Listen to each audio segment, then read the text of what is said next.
नमस्कार दोस्तों, मेरा नाम है कृष्णा और जीके स्टडी पॉइंट में आप सभी का स्वागत करता हूं। दोस्तों, आज के इस वीडियो में लेकर आए हैं महत्वपूर्ण 25 प्रश्न जो कि कॉम्पिटिटिव एग्जाम की दृष्टि से काफ़ी महत्वपूर्ण और सेलेक्टेड प्रश्न होगा। तो सभी प्रश्न को जरूर देखिएगा और कमेंट के माध्यम से बताइएगा कि 25 प्रश्न में आपने कितने प्रश्न का आंसर पहले से जानते थे और कॉमेंट में बताए हैं। तो चलिए दोस्तों, शुरू करते हैं। आज का पहला प्रश्न है, गीत गोविंद किसकी प्रसिद्ध रचना थी? गीत गोविंद जो थी किसकी प्रसिद्ध रचना थी दोस्तों? तो जयदेव की थी। किसकी दोस्तों? जयदेव की थी, यानी ऑप्शन नंबर सी हो जाएगा सही जवाब। चलिए दोस्तों, अगला प्रश्न देखेंगे और अगला प्रश्न है, निम्नलिखित में से कौन से झील खारे पानी की झील है? निम्नलिखित में से कौन सा झील जो है वो खारे पानी का है दोस्तों? तो बिल्कुल सांभर झील जो है, सांभर झील ऑप्शन नंबर ए हो जाएगा, जो कि खारे पानी की झील है। चलिए दोस्तों, अगला प्रश्न देखेंगे और अगला प्रश्न है, भारत में पहली जनगणना किस वर्ष की गई थी? भारत में पहली बार जनगणना जो हुआ था वह 1872 ईस्वी को हुआ था दोस्तों, याद रखिएगा 1872 ईस्वी को पहली जनगणना हुआ था। अगला प्रश्न देखेंगे, म्यांमार के साथ भारत के पूर्वी हिस्से में स्थित पर्वत श्रृंखला सामूहिक रूप से कहा जाता है? क्या कहा जाता है दोस्तों? तो बिल्कुल सही जवाब जो हो जाएगा, सामूहिक रूप से प्रावचोल कहा जाता है। क्या कहा जाता है दोस्तों? प्रावाचोल कहा जाता है दोस्तों, प्रावाचोल ऑप्शन नंबर ए हो जाएगा सही जवाब। बात करेंगे अगला प्रश्न का, भारतीय पुरातत्व के पिता के रूप में किसे जाना जाता है? भारतीय पुरातत्व के पिता के रूप में किसे जाना जाता है दोस्तों? बिल्कुल सही जवाब जो हो जाएगा, अलेक्जेंडर कनिंघम को जाना जाता है। किसको? अलेक्जेंडर कनिंघम को भारतीय पुरातत्व के पिता के रूप में जाना जाता है। चलिए दोस्तों, अगला प्रश्न देखेंगे और अगला प्रश्न है, असहयोग आंदोलन को कांग्रेस पार्टी ने अपने किस सत्र में स्वीकार किया था?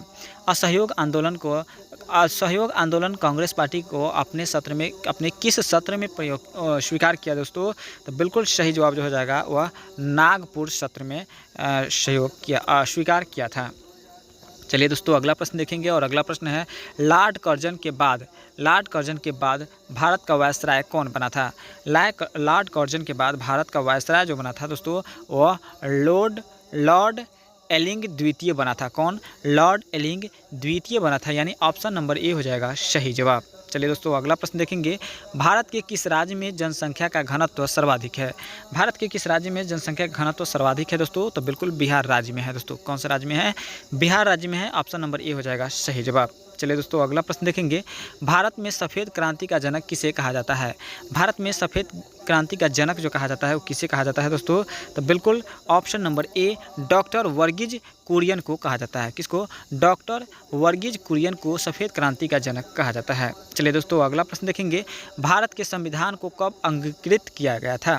तो भारतीय संविधान को 26 नवंबर 1949 ईस्वी को अंगीकृत किया गया था, यानी ऑप्शन नंबर बी हो जाएगा इस प्रश्न के लिए। बिल्कुल सही जवाब ऑप्शन नंबर बी हो जाएगा। चलिए दोस्तों, अगला प्रश्न देखेंगे और अगला प्रश्न देखने से पहले यदि वीडियो को लाइक नहीं किए तो वीडियो को लाइक कर दीजिएगा। चैनल पर पहली बार है तो सब्सक्राइब करके अपने दोस्तों में ज़्यादा से ज़्यादा शेयर जरूर कर दीजिएगा। अगला प्रश्न है 11 नंबर, यदि राष्ट्रपति का पद खाली हो तो उसे कितनी अवधि के अंदर भरना आवश्यक है? यदि राष्ट्रपति का पद खाली हो तो उसे 6 महीना के अंदर में उसको भरना आवश्यक है। ठीक है दोस्तों, चलिए अगला प्रश्न देखेंगे और अगला प्रश्न है 12 नंबर, भारत में कब पहली बार राष्ट्रीय आपातकाल घोषित किया गया था? भारत में पहली बार राष्ट्रीय आपातकाल जो घोषित किया गया था वह 1962 ईस्वी को किया गया था। कब किया गया था दोस्तों? 1962 ईस्वी का है, तो ऑप्शन नंबर बी हो जाएगा सही जवाब। 13 नंबर प्रश्न देखते हैं दोस्तों। 13 नंबर प्रश्न है, पृथ्वी की आयु की गणना किस तत्व के समस्थानिक उपयोग किया जाता है? पृथ्वी की आयु की गणना किस तत्व के समस्थानिक का उपयोग किया जाता है दोस्तों? तो बिल्कुल कार्बन का किया जाता है दोस्तों। किसका? कार्बन, ऑप्शन नंबर बी हो जाएगा इस प्रश्न के लिए। बिल्कुल सही जवाब ऑप्शन बी हो जाएगा। चलिए दोस्तों, अगला प्रश्न देखेंगे और अगला प्रश्न है, भारत में प्राइम ऑफ वेल्स संग्रहालय नया का क्या नाम है? भारत में प्राइम ऑफ वेल्स संग्रहालय का नया नाम जो है वो क्या पड़ा है दोस्तों? तो छत्रपति शिवाजी संग्रहालय पड़ा है। क्या पड़ा है दोस्तों? छत्रपति शिवाजी संग्रहालय पड़ा है, यानी ऑप्शन नंबर सी हो जाएगा सही जवाब। चलिए दोस्तों, अगला प्रश्न देखेंगे और अगला प्रश्न है, स्वामी विवेकानंद हवाई अड्डा किस राज्य में स्थित है? स्वामी विवेकानंद हवाई अड्डा जो है वो किस राज्य में है दोस्तों? तो बिल्कुल सही जवाब हो जाएगा छत्तीसगढ़ राज्य में है। कौन सा है दोस्तों? छत्तीसगढ़ राज्य में स्वामी विवेकानंद हवाई अड्डा है। चलिए दोस्तों, अगला प्रश्न देखेंगे और अगला प्रश्न है, कलमकारी लोक कला शैली संबंध है। कलाकारी लोक कला शैली का संबंध किससे है दोस्तों? तो बिल्कुल सही जवाब जो हो जाएगा ऑप्शन नंबर डी हो जाएगा दोस्तों, यानी आंध्र प्रदेश में है। कहाँ पे है दोस्तों?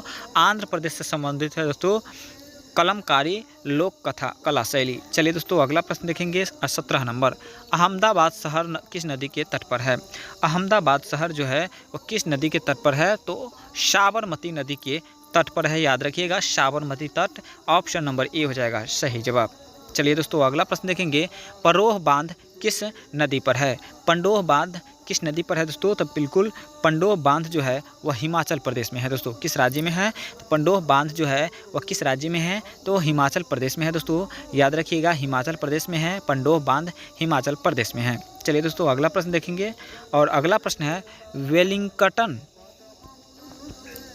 वेलिंगटन किस देश की राजधानी है? वेलिंगटन जो है वह किस देश की राजधानी है दोस्तों? तो वेलिंगटन जो है वह आपका किसका है? न्यूजीलैंड की राजधानी है। वेलिंगटन जो है वो न्यूजीलैंड की राजधानी है दोस्तों, याद रखिएगा। अगला नंबर देखते हैं प्रश्न 20 नंबर। किसने कहा मनुष्य एक सामाजिक प्राणी है? किसने कहा था कि मनुष्य जो है एक सामाजिक प्राणी है दोस्तों? तो अरस्तु ने कहा था। किसने कहा था दोस्तों? अरस्तु ने कहा कि मनुष्य जो है एक सामाजिक प्राणी है। चलिए दोस्तों अगला प्रश्न 21 नंबर देखते हैं। 21 नंबर है कि कौन से देश में संवैधानिक कानून और साधारण कानून दोनों में कोई अंतर नहीं है? किस देश का संवैधानिक कानून और साधारण कानून दोनों एक ही है दोस्तों? तो बिल्कुल यूनाइटेड किंगडम का है, यूके का है दोस्तों, याद रखिएगा यूके, ऑप्शन नंबर डी हो जाएगा सही जवाब। बात करेंगे अगला प्रश्न और 22 नंबर प्रश्न है। भारत में संविधान सभा का गठन की मांग सर्वप्रथम किस दल ने की थी? भारत में संविधान सभा की दल की पहली मांग जो किया था वो कौन किया था दोस्तों? तो बिल्कुल स्वराज दल ने किया था। किसने किया था? स्वराज दल ने किया था, यानी ऑप्शन नंबर बी हो जाएगा सही जवाब। बात करेंगे अगला प्रश्न और अगला प्रश्न है पंचायती राज प्रणाली कितने स्तरों पर कार्य करती है? पंचायती राज प्रणाली जो है वो कितने स्तर पर कार्य करती है दोस्तों? तो 3 स्तर पर कार्य करती है। कितने स्तर पर? 3 स्तरों पर कार्य करती है। चलिए दोस्तों अगला प्रश्न देखेंगे और अगला प्रश्न है विजयवाड़ा किस नदी के तट पर स्थित है? विजयवाड़ा जो है वो किस नदी के तट पर है?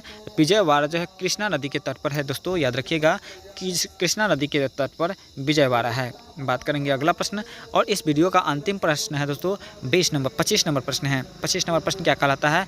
भारत के संसद को क्या कहा जाता है? तो भारत के संसद को संसद ही कहा जाता है। क्या कहा जाता है दोस्तों? भारत के संसद को संसद कहा जाता है, यानी ऑप्शन नंबर सी हो जाएगा सही जवाब। दोस्तों इस वीडियो में हमने देखा टोटल 25 प्रश्न और 25 प्रश्न में आपने कितना सही किया है कमेंट के माध्यम से ज़रूर बताइएगा। मिलेंगे अगले नेक्स्ट वीडियो में। यदि वीडियो अच्छा लगा हो तो वीडियो को लाइक शेयर करके चैनल को सब्सक्राइब कर लीजिएगा। अपने दोस्तों में ज़्यादा से ज़्यादा वीडियो को शेयर कर दीजिएगा। जय हिंद, जय भारत।